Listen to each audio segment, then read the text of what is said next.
right now is a beautifully prepared truck from not far from here in Salisbury, Pennsylvania. This truck is a 2003 9900 Series International. You'll notice that this truck has a much shorter wheelbase than the standard tractors, but it's still street legal. And this truck currently is number 2 in the point series. It took a second place back in May 25th at the Roaring Knob Raceway, and took a second place on June 8th at Beloit, Ohio at the Bunker Hill Shootout. Took a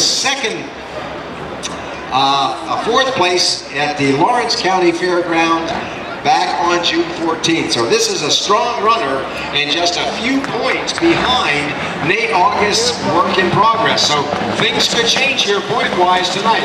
This is Hank Oester in the Scrapper International. Holy heck.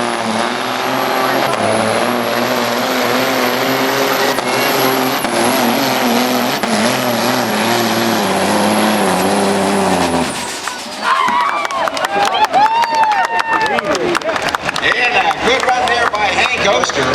And we should mention, ladies and gentlemen, that Hank is one of the sponsors of tonight's pulling event here at Garrett County. So not only is he a participant, but a sponsor as well. What's that new thing you added there? So he will be your first patient puller in the class.